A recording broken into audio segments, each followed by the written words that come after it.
the post-awards REEEEE. The post-awards REEEEE. Okay, so let's start, shall we? Should we get into it and have a look at what the... because I was expecting a huge negative backlash, but instead, just the same few names, the same few people. So, this was one. Okay, this is from a guy called Scansor. You might have seen him before. He's one of my long-standing obsessive haters.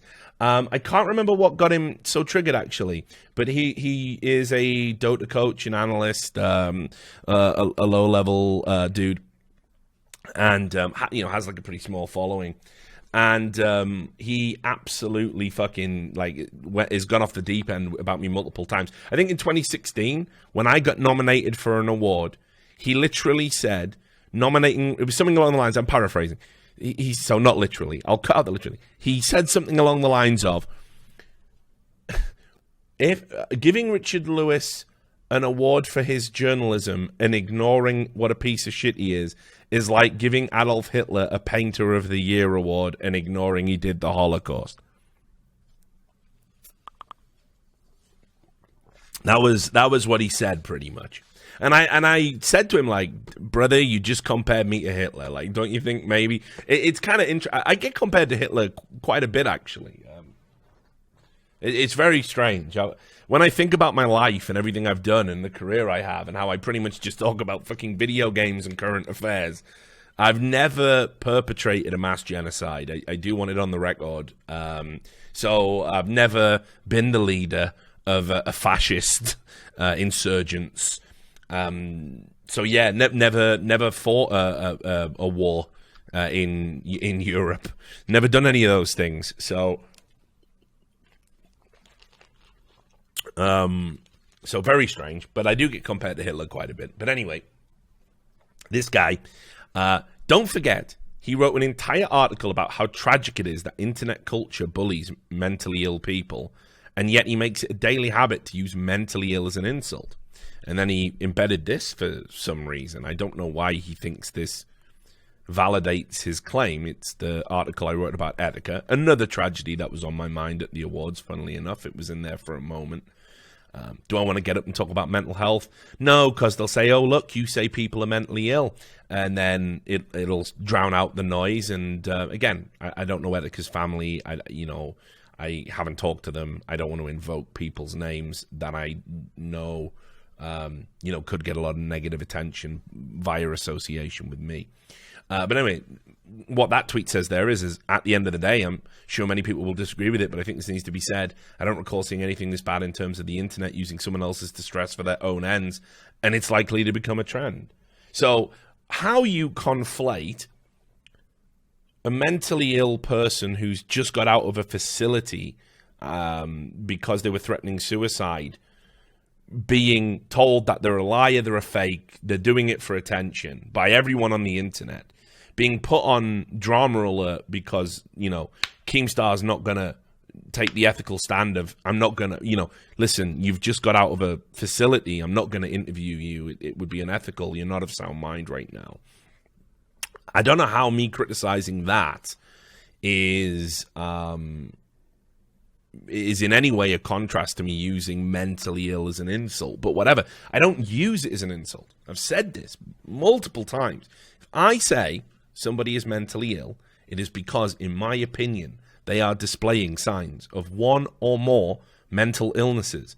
And this could be psychosis, delusions, obsessive behavior, whichever one it is.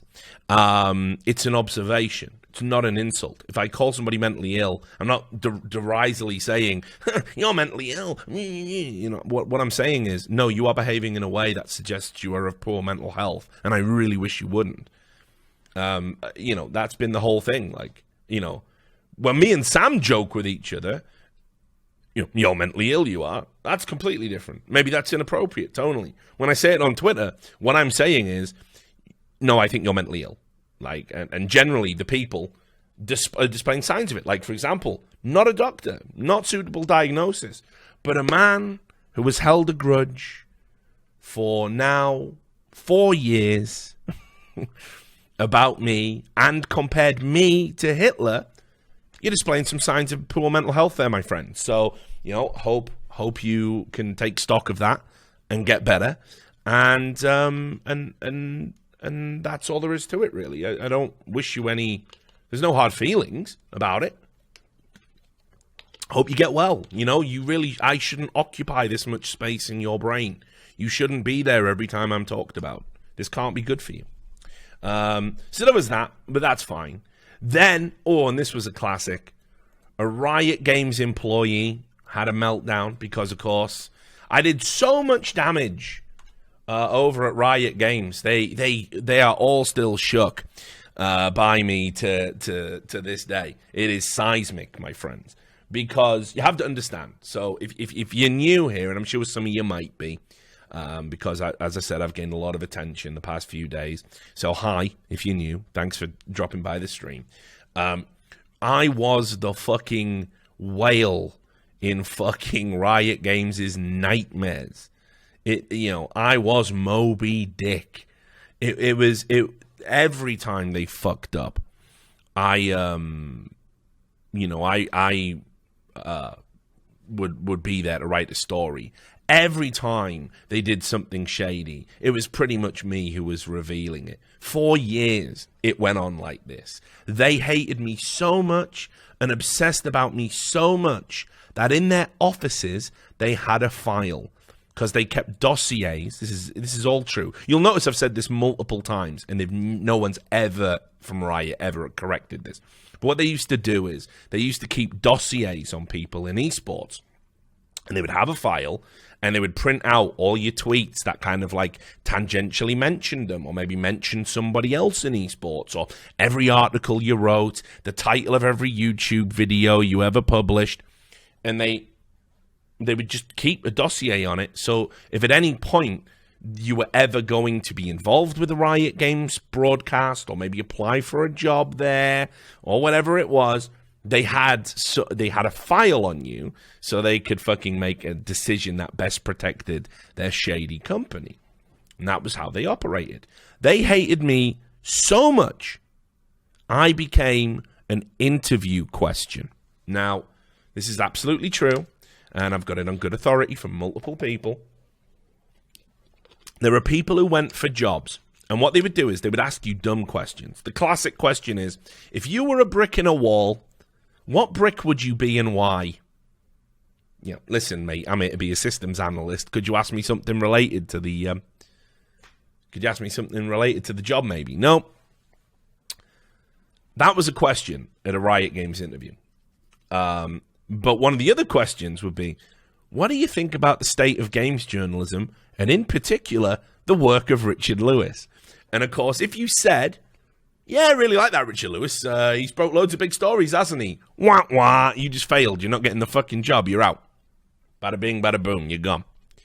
The other question, what do you think about Monte Cristo's commentary style, and in particular, the critique he uses while casting games? And again, if you said, yo, Monty's the fucking Don, one of the best commentators, I love the way he criticizes the meta and stuff during the games, wah, wah, you just failed the job interview as well. So that's how under Riot Games' skin I have been 4 years. Because I have said 4 years that this was a group of frat boys that made a video game that were into all sorts of shady shit, and they very quickly realized the best way to cloak what fucking pathetic frat boys we are is to focus entirely on toxicity and making the world a better place to have video game. You couldn't even make your offices a sustainable place that women wanted to be. I don't think you were ever going to achieve the lofty goal of making the world better, you know, just saying. So the average Riot Games employees, they're just trained, because it is a cult. You know, it is a cult. They're just, indoctrinated to hate me. They can't help it. It's not their fault. It's only once they get out. Like, Nick Allen's a good example. Nick Allen fucking despised me when he worked for Riot. Nick Allen threatened me when he worked for Riot. He said, you're not making any friends. Now me and Nick Allen have met up a couple of times, had beers, it's all good. It's like, once you get out and you get deprogrammed, man, you can go back to normal. But anyway, but here it is. This is Jeffrey During. The fact that Richard Lewis and Thorin are still in this industry is appalling. I don't know what that means, because I don't know how we would ever get, like, who gatekeeps the industry? The industry, you know, who gatekeeps it all? How would we get removed?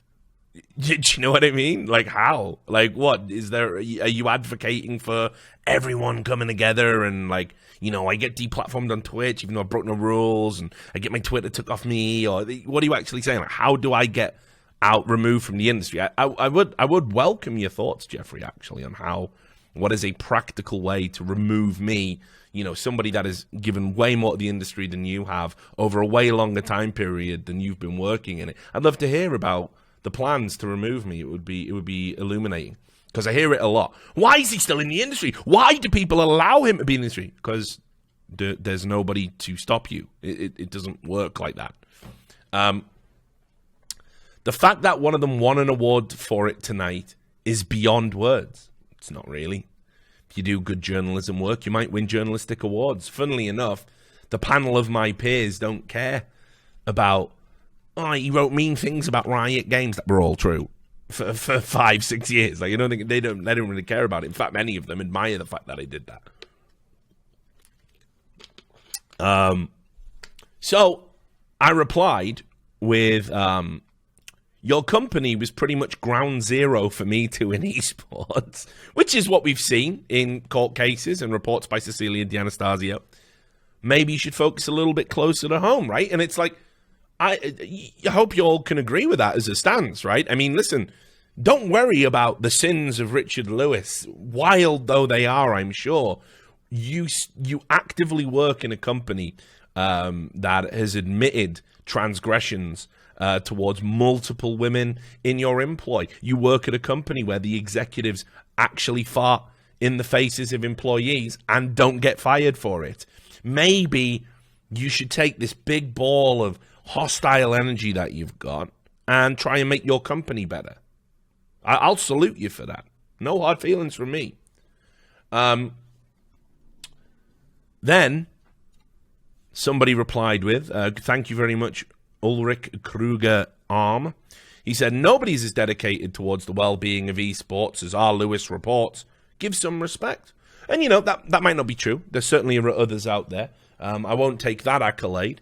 You know, you think about Sir Scoots getting a Lifetime Achievement Award, created the first ever player union, I think, in the whole of esports entirely, not just Counter-Strike. You know, there's a lot of people that have made a good, you know, a huge positive impact. But, you know, yeah, I've done my bit. I'll take it. Nobody is less deserving of my respect. Nobody. Again, let that percolate in your brains. Nobody is less deserving of my respect. Nobody. So, child murderers, nobody. Serial rapists, nobody. Pedophiles, nobody. I am below all of them. I am below all of them. Leader of ISIS, nobody. I am, yeah. And I'm sure this guy hates Donald Trump. I'm worse than Donald Trump. So, cool, I guess. But anyway, he then also says, nice snitch tag.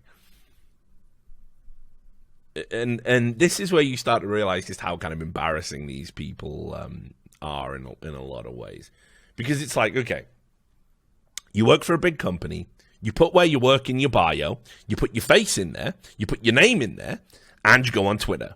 Well, you are now a publicly facing figure on a public platform. That's how it works. The idea that by tagging you or anyone you're talking about to bring you into a public conversation, to public discourse, which is one of Twitter's primary functions, if not indeed its entire goal, is snitching, is insane. It is insane. And I just never heard of snitch tag before. A snitch tag. Why are you always snitching?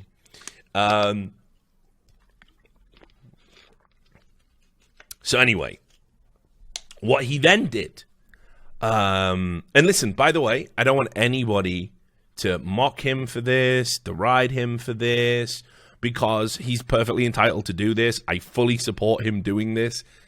You block who you want on Twitter. That's my stance, and that's his too. I'm perplexed as to why he did it, because I didn't see him getting any like harassment, you know, just to show you on the stream. He had replies, but I didn't even retweet this. So I don't know how this blew up. I had nothing to do with this Twitter chain. I replied to it, but I have no idea how this blew up. But like you can just see here, people replying. You know, it's all pretty like what makes them awful. They're both good for the industry. Okay, boomer. You know, there's nothing threatening there. You know, the L gifs, salt gifs, why, clown face, okay, boomer again, cry is free. Like, you'll notice none of these are even insulting him. They're not threatening him. They're not like, you know, this is very nice, actually. Like, this is like when you're getting dunked on. Some of the comments can be quite brutal. This is all pretty nice. Rent-free, of course. You can spam that in the chat if you want. We got rent-free all up in this motherfucker. Nice ratio. This is just fine. But anyway, for whatever reason, he decided that he wanted to block all of my followers. So he did. He went and fucking did the whole thing. It was incredible. The impact that I had on him. I'll throw this out there on the off chance it's applicable to somebody. Yeah, I ran an automated blocker against Lewis's followers that didn't include people I already follow. I had a couple of hundred angry trolls to get rid of, and those Pokemon aren't going to catch themselves. Nice reference to Pokemon there as a grown man. I always do like it when men who look like they're in their 30s reference Pokemon. So if you're checking out this profile because you're confused as to why you're blocked, that's why. If you're only following the guy because you're also in the industry or for esports news, then sorry for the collateral damage. Nothing against you. It wasn't personally curated. If you're here because of that poll some guy I've never heard of throughout, that was Sir Scoots. He did a poll saying, hey, have you been blocked by this Riot employee? And it was like 70% saying yes. And about 18,000 people replied to it. But he's blocked loads of people. He's blocked like Fwiz from fucking YouTube. He blocked he blocked Frankie, you know, the CS host or the esports host. He blocked Red Eye, like nothing to do with anything. Like it was just like, dude, like I don't know. Like maybe one day when the dust settles over at Riot and you're not working there anymore, you might want to get a job somewhere. You might want to, and there's going to be people in a position to hire you, and their interview question is going to be, well, just a first question, and thanks for coming, Jeffrey. I do appreciate you coming in. Why the fuck have you blocked me on Twitter, you mad cunt? And that's going to be like pretty much the end of the interview, you know? Like, just seems a strange thing to do in your position. You know, I'm blocking randoms that are like mass reporting my Twitter account. And again, you're entitled to do it, but you're blocking high-level industry executives. Like, yikes, I don't know. Anyway, he pretended not to know who Sir Scoots is. Then at least you know exactly who got hit and you won't have to live with the ambiguity. His list is probably getting hit later. So again, sorry if you're collateral damage. So he went and blocked not just anyone who follows me, which now is 122,000 people on Twitter, that's an insane amount. He also blocked all of Scoots, and I think Scoots has like what, about like 80,000. So pretty insane. Like that's like, assuming there's like a fair bit of crossover there, that probably comes to like 150,000. The weirdest part is how much he cares who I follow or block. I think he must be talking about Scoots here, because I just haven't addressed this guy beyond the one tweet, isn't it? Doesn't even follow me, but he's been responding within an hour to everything I do. The only reason I even know is because Twitter Mobile pushes notifications when high follower accounts tag me. Okay, that was a fun adventure. No doubt, great weekend you had, my friend. No doubt some slipped through the cracks, but that's manageable. The nice thing is that only hit like 100 people following me, so it's nice to know there was so little audience overlap. Sorry again if you were collateral. So, I don't know, dude. As I said, don't even bother this guy. For whatever reason, he's obviously very committed to Riot. Okay? Riot forever. We worship you, oh Mark Merrill, God of gods. And, you know, that's fine. So that was a re. That was a re. And I was like, okay, well, that's probably just the start of it. One of my other obsessives, a Reddit moderator, did the thing that I alluded to earlier. This guy's Twitter feed is always about me, this guy. Could the panel circle jerk be any more obvious? Not a chance in hell Deserter wins this if it wasn't having multiple writers for the site on the panel. What a joke. So, yeah, that was a re. That was a re. But only a small one, really. Then there was this one. This one was a little bit strange. This was one of the Overwatch super fans called Save Reality, I believe. It's a shame. You know, I don't know this person, have nothing against them. They just seem to instantly dislike me, but they're an Overwatch fan, so I understand it. By the way, I've always said this, and I'll repeat it here for the benefits of the stream and the recording. Overwatch fans, you know, they're generally very overinvested in their game, and especially the community aspect of their game. So anybody who they see writing things about the game that could lead to the game being, you know, harmed in some way, you know, obviously we're seen as harbingers of doom. I perfectly accept that mantle. It's fine. I'm sorry that I'm not writing about how cute Tracer is, or wow, I'd really like to have sex with Winston on a furry website, and I'm writing about the unsustainable business aspects of the Overwatch League model/bubble. I'm sorry that Activision Blizzard have fucked it up and basically are selling you a half-baked sequel. I'm sorry, to make money. You know, but I don't have anything against any of you people. You know what, Overwatch fans, I mock you because you're ripe for mockery. But it's not done in a nasty way. It's done in a playful way. And I need people to understand that. You know, the people who threatened me and mass reported my account, fuck those guys. But I have nothing against this person, and the same goes. Like, you know, I'm showing their tweet on stream. You know, absolutely don't bother these people. I'm just showing you the reaction I got. So, Richard Lewis wins the Esports Awards. Oh, gross. They let an online harasser win this award. And I was like, an online harasser? That's a bit strong, isn't it? So look, I'm going to show you. And this is what I mean about Overwatch community being a bit fragile, right? This is the entirety of our interactions. Okay? 2 tweets, several months apart. That person's tweeted way more about me than I've tweeted at them. And so just to also put this into further context, I'll show you the context of the tweets. Both of them were replies to that person talking about me.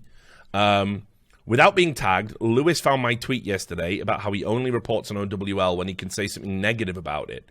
I've no idea what he said, but it also meant a legion of uninspired people came into my mentions and drowned him out with useless drivel. That isn't what you said, because if you'd said that, I'd agree with you. So I'm even agreeing with this person. This is what I mean. It's like, this is harassment, is it? I'm agreeing with them. I do report almost exclusively negative stories about all esports in general. You know why? Because hardly anyone else does. If you want to improve the space, knowing about the bullshit is essential. No reply, no further interaction. So obviously, left it. No need. The other occasion we interacted was she told an out-and-out lie about me, which was to say, again, the ego with a Twitter account, Richard Lewis, Esports Journalist of the Year 2016, the one who indirectly harasses anyone who disagrees or criticizes him, went on a blocking spree this weekend. I was deemed worthy of the block. I'm pleased right now. So again, I have this person blocked. I don't know how much harassment I can really do with 2 tweets on an account I have blocked. I really don't know how much harassment I can get round to doing. But anyway, One of his tactics is to retweet someone to introduce his hordes to your disagreement criticism, unleashing them upon you, and then claim you can't blame the harassment you get after my retweet. Show me where I told them to harass you. You'll also notice there are no replies from any of my followers. No one is... There wasn't on the last one. Where are these legions? 2 replies, 1 reply, 3 reply, 6 replies. And this is why it's important. You all hold yourself up to the best standards of behavior, and you just leave these people alone, because don't give them the easy ammunition of saying, oh, look, it's a harassment campaign. I will disavow anybody that harasses anybody else, tries to dox anybody, threatens anybody. You're a piece of shit if you do it. I can't say it enough. I say it every time we do streams like this. Don't, if you're in my community, you don't behave that way. And that's bore out every time. 3 replies is a horde. Keep in mind, at least one of these replies are themselves. And then I just said, there was this tweet here. I just remembered he recently threatened an Overwatch League team because, and I may be a bit fuzzy on this, their social media manager liked to tweet mocking him. And that was a flat-out lie. And in fact, she was misremembering a story about Thorin and attributing it to me. And then I asked, why is it you can lie about me repeatedly on this platform, but I'm a bad guy for addressing those lies? No reply again. That's it, by the way. So, serial harasser. There was our classic blackmailer. Obviously had something to say about it. Someone who threatened on stream to have a PI stalk my roommate and I won an award tonight. Cool and normal industry. Within the last month, by the way,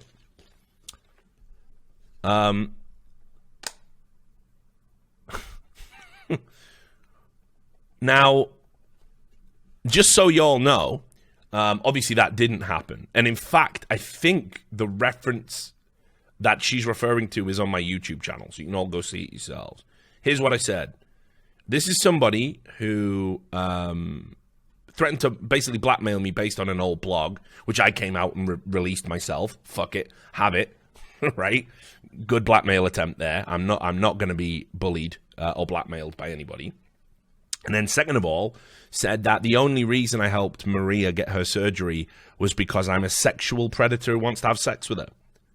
So, said that publicly. Now, ordinarily, if you worked for a serious publication, they would have took some sort of punitive measures against any journalist that publicly said that about another figure in the industry. But of course, no. Not only have they not taken any action, they endorsed that statement. So I've had a lot going on. I've been moving around. But one of the things I did say was I've got a legal team, and part of the things they do before we look at whether or not to file a lawsuit is you do fact finding.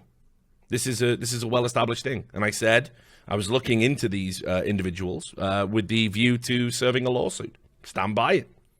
Private investigator, though, that's a bit of a weird one, isn't it? Can't really say if we've seen any sign of a PI. Like what? I got some fucking gumshoe like Humphrey Bogart following you around.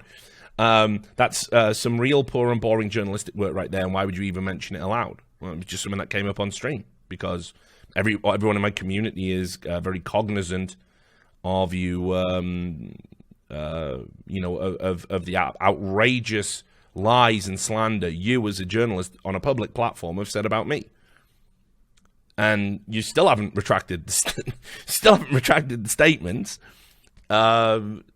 Still stand by them, saying I'm a sexual predator. So I mean, again, it's kind of like I don't know what you expect me to do, but why would I let a journalist say that? It definitely doesn't. By saying it as a matter of fact, it doesn't pass the threshold of opinion. You are saying it as a matter of fact. But anyway, so apparently I'm harassment for trying to find out whether or not I have grounds for a defamation lawsuit. You can't even sue these people, guys. It's wrong. You got to leave them alone. But I expected that person to be like that. That's fine. Then a journalist with 148 followers. So I mean, this is big, hard-hitting work coming in. Rode into the rescue. Is there a clip of this? And of course, there is no clip of this because it didn't happen. Deleted before we could go back and grab it. It was October 29th, between 9 and 10 p.m. Okay. Bummer. We'll be covering the awards on Monday and would like to address it. Can't wait to read your hard-hitting report on the Esports Awards that takes the delusions of somebody on Twitter who is obsessed with me to the point where, man, the stories I'll one day, when we get free and clear of the bullshit, because obviously I don't want to say anything now and potentially jeopardize a lawsuit or whatever, but one of the things, I'll tell you some stories. Guys, you will not believe some of the insane shit that I could tell you. But anyway, so I look forward to it. Keep an eye out for Colin T. Foley's hard-hitting expose on the bald esports man and how bad he is. Definitely do that. Then the next thing, TB Skyen, who I believe is somebody that works in League of Legends in some capacity. You know, I don't even know. Does cast the comics, a cartoonist or something. So nice to see the esports industry giving recognition to the underappreciated, hateful bigot man community. Big night for them. Richard, quotes, incited a harassment campaign against a trans person for no fucking reason, Lewis, esports journalist of the year. So, I mean, obviously, I think, you know, secretly, all of the good stuff I've done for trans people down the years, it's all like a long con. I mean, you know, I think we probably should just put our cards on the table at this point, yeah. Obviously, it's all, you know, it's all a ruse. You know what I mean? It's just what it's about. But okay, so hang on. Did he do another? He did do another tweet where he said he saw it with his own eyes, which, you know, okay. But I was like, well, what could he mean? And, he's talking about this, right? This tweet. From serial fantasist, known liar, proven liar, and lolcow, Yona Bex, who used to work at Riot Games. And says gamers are evil and has a story about how gamers have harassed them every fucking day. Every day. It's this. Super glad an award has been given to the guy who wrote an article about my fiance and outed me to my family. I don't even know what that means. Outed you how? And no one had a problem with this. And I was like, what? Outed you? Like, what does that mean? Okay, like outed you in what context? I don't get it. Then we legit had to have a conversation with Riot Security where we worked at the time because there were so many threats against us after his hit piece. It was terrifying, and I was scratching my head because it's been a while, right? Because every time this person's ever tweeted me or subtweeted me, I've seen it and said, "You do realize that this is actionable. These are lies, and it's very easy to prove."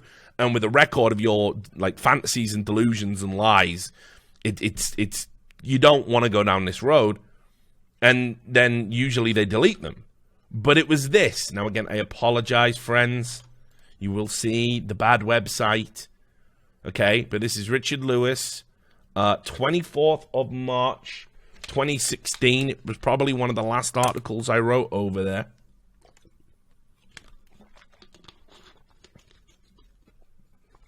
And let's read the story.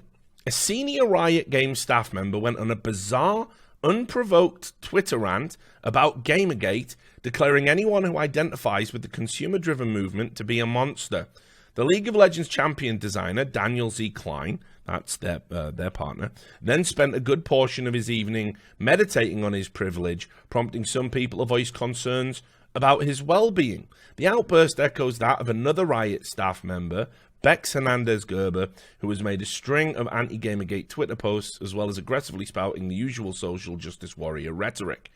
In October last year, he was a vocal proponent of banning the Gamergate panel at South by Southwest, stating safe to say no women, people of color, or trans people in tech are safe at this convention unless they support GG. The stance was an odd one, as it was only in September he publicly stated that Gamergate had never stalked him, and that after a brief period of some unidentified nuisance phone calls, he had mostly been left alone by people identifying as Gamergate supporters. If you're going to use what's happening to me now as proof that GG is active, you can fuck right off and I'll call you out because this is nothing to do with GG. That's the quote.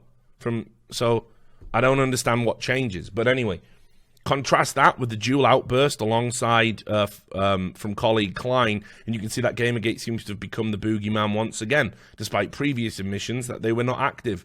GGers are criminals. I wish them nothing but pain and misery, he said, following it up with, there isn't a single GGer I would laugh at if they were not if they were on fire. No regrets. So this type of language is at complete loggerheads with the anti-toxicity stance that Riot Games has adopted publicly and made central to their philosophy. Riot staff members, especially those in the player behavior team, take great pride in talking about how they strive to make the internet a better place by eliminating verbal abuse and hate speech. It's hard to think of anything more hateful than actually stating you would laugh if somebody burned to death because they were part of a consumer-driven movement. Through the years, we've seen that Riot's biggest concerns isn't practicing what they preach, but rather public perception, which they seek to control through stifling the flow of information in the public domain, particularly through their relationship with Reddit staff and moderators. Despite having mysteriously not made it onto the League of Legends subreddit, the matter was picked up by Kotaku in Action, the subreddit, a forum where those sympathetic to the Gamergate movement post relevant topics. In that thread, another poster claimed to be involved with the two, using a throwaway account that was verified as belonging to a credible source by moderators and publishing the following about their alleged behavior. And it's the Reddit post that outs them and says they're in a relationship and says that Daniel Z. Klein is pretty miserable ever since he met Bex. And on it goes.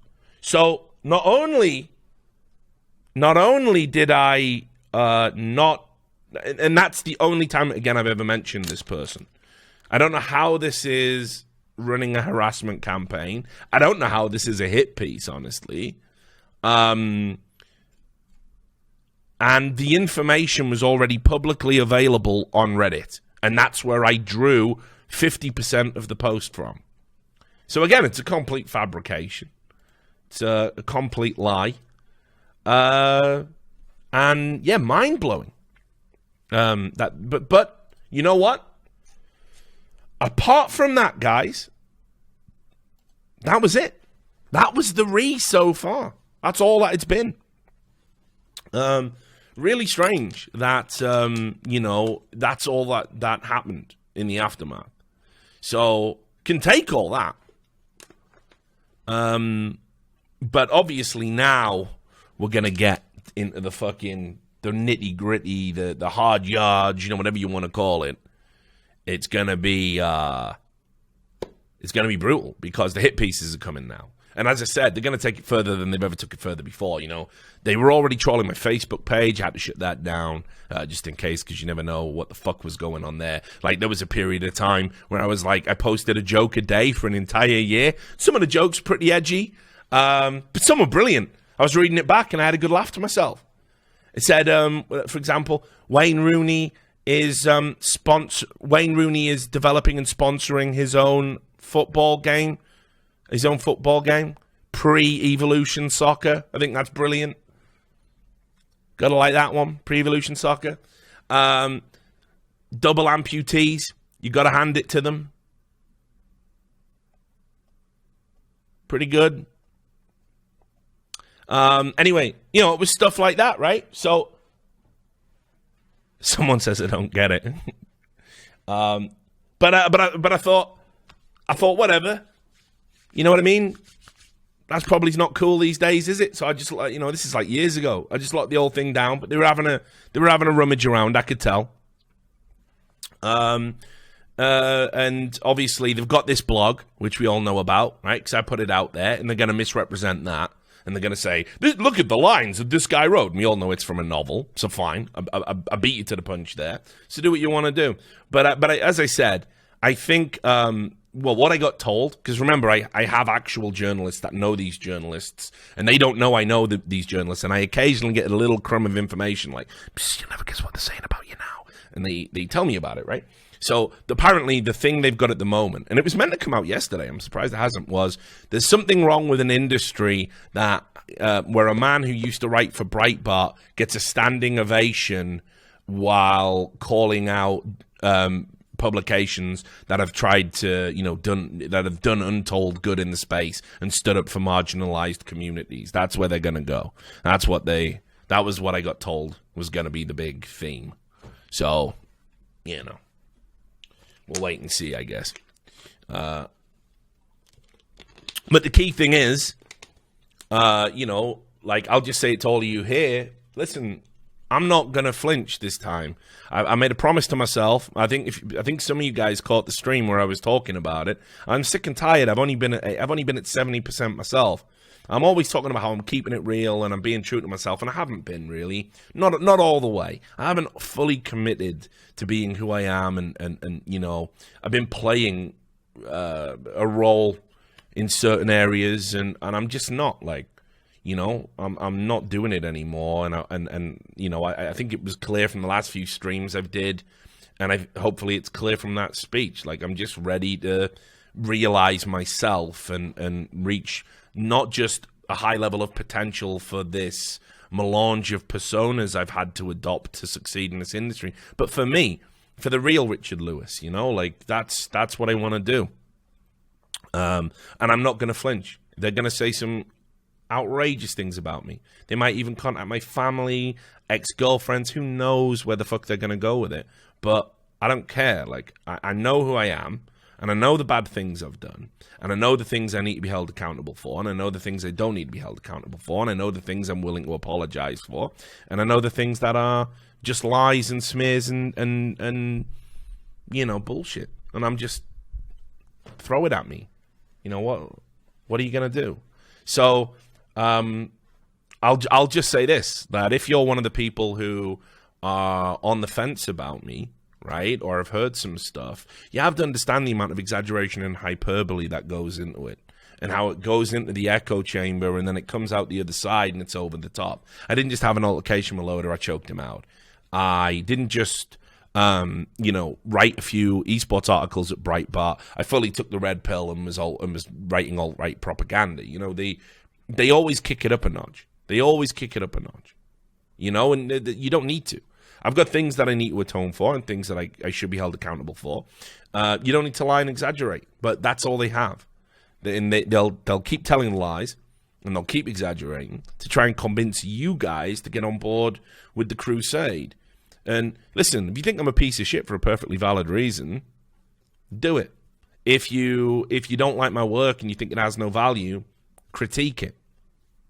But what you mustn't get caught up in, and it's coming in the next couple of weeks, is the hysteria that they're going to try and generate about me being some problematic, right-wing, evil figure that is, one step away from committing some atrocity in the esports space, because I want to hold these people accountable. I want to hold them accountable for the things they have yet to be held accountable for. They've never apologized for the standard of coverage. They've never apologized for making it clear that they absolutely target people in this space. When I went and researched all of the hit piece smears they wrote about Doc, I didn't even know it was that many.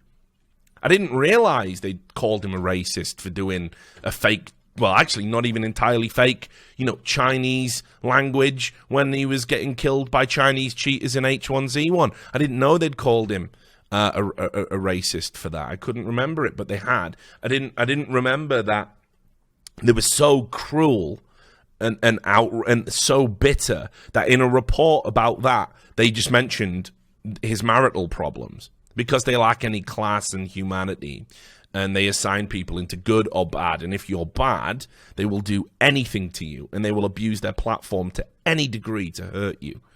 I didn't realize that, they'd the PC Gamer editor as well, when he misread a marketing tweet and said, Dr. Disrespect is holding PUBG Corp hostage by demanding they put skins in the game.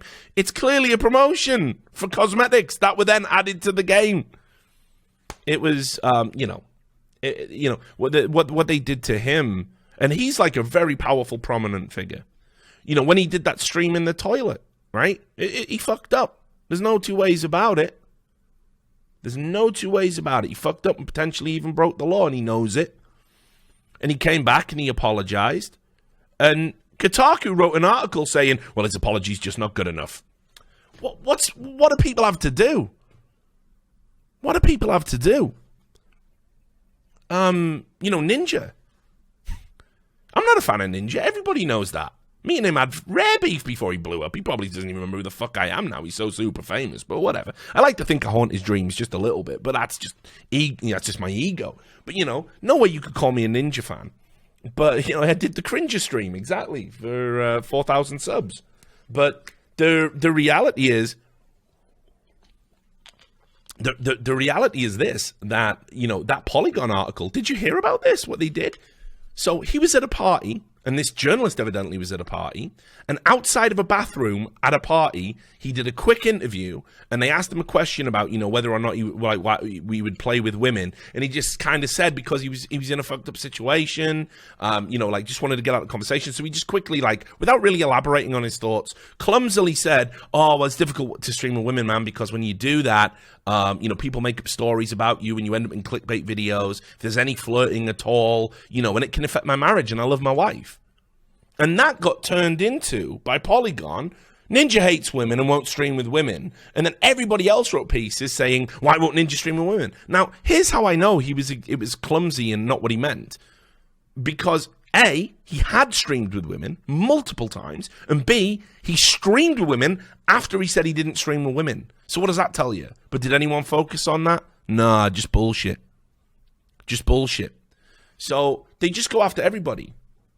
They accused, fucking Nadeshot, when he was streaming with Ninja, said, oh, Ninja, what's up, Ninja? And they misheard it, thought it was the N-word, and just wrote an article about that, because why not? And then apologized and said, oh, yeah, he was streaming with Ninja. Yep, so probably said Ninja, didn't he? Oh, yeah, he did. That happened as well. They apologized for it. They went after XQC ridiculously. XQC is a problematic dude in some areas. He's his own worst enemy. I get it. He's got his issues. He doesn't deserve to be the focal point of a relentless campaign with headlines like XQC continues to be a cell phone machine and stuff like this. And even Cecilia got him mixed up with somebody else. There was that, was it Temu? His teammate who used the spicy F word as a derogatory homophobic slur. And they said XQC had done it. And he hadn't. And they said it in print. And Stephen Totillo himself apologized. It's like, guys, these are not accidents. When it happens all the time, when this is your focus, it's not accidents. And these are people with platforms. So they can do it to any of you that don't have platforms. Anytime you get famous, go on stream, do anything, if you ever fall into their sights, they can fucking just smear you and you won't be able to do shit about it. And this is why enough's enough. You want to fuck over gaming, fine. You want to be corporate bootlickers, fine. Go do that. You want access to the games, so you can write 10 or 12 articles before it's released that get you traffic. And then mysteriously, when you review the game, ooh, it's got 8 out of 10. Just like every other fucking game. You want to live like that, that's fine. I can't control what's going on in gaming. I don't work in gaming anymore. I don't do game reviews anymore. I work in esports full time. I care about this industry full time. I'm putting up a fucking not welcome sign. If you want to come in, I got to check your card. I got to say, are you a real journalist? Do you have good intentions? You can't keep coming in and telling lies about people that have serious repercussions and then just shrug it off and go, oh, well. And it's not just that. It's the garbage on top of it. I'm going through Compete, right? Compete was Kotaku's esports vertical. It's dead now. I was reading their articles. This is no joke. They're comparing. Let me just read you. This is a spoiler, but you guys like it when I give you sneak previews into what I'm working on. So let me just read you, okay, some of the articles that went out on Compete. They didn't break a single story that I could find. Not one single news story. They wrote an article that, they posted erotic fan fiction about Street Fighter V and whether Ryu and Ken were secret gay lovers, and they passed it off as game analysis. On a post about Mario Kart, they declared Wario is a libertarian, Bowser is a fascist, and then shoehorned in an Alex Jones reference. They wrote an article about people who attend Smash events having hygiene problems. Probably the most accurate thing they've ever published on their site, but what are you doing that for anyway? They wrote an article entitled, "What Stops Women from Going Pro in Esports?" That was a dialogue or an interview. It was the two Kotaku journalists interviewing each other, neither of whom have tried to go pro in esports. What value does that article have? I'll let you guys figure it out. They did a news post asking if two people in a crowd shot taken from an esports event were masturbating each other. They did a post about Donald Trump misspeaking, and he referred to 52 jets that had been sold to Norway as F-52s instead of saying 52 F-35s. And the F-52 is a fictitious aircraft that only exists in Call of Duty. So, you know, you managed to shoehorn in, isn't Trump an idiot, into your esports section. They wrote an article on performing fellatio while your love interest is playing video games. That was predicated on a tweet that somebody put out going, I was sucking dick on 2K during 2K the other day, and they just meant to play badly. And they wrote, like, you know, 2,500 words about the art of actually sucking dick while your partner plays games. They did an article on whether or not esports competitors should use real names over in-game monikers. We sorted this out in 2006.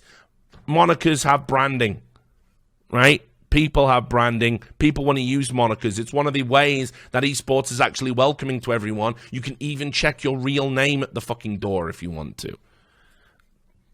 And then, probably the, you know, ultimate chef's kiss, an article that said teabagging, that's, you know, the art of moving up and down rapidly in a game, right? They compared that to sexual assault and rape. That was that was Kotaku's esports vertical. That's the type of content they were putting out. It's like, guys, you know, I didn't make that speech lightly.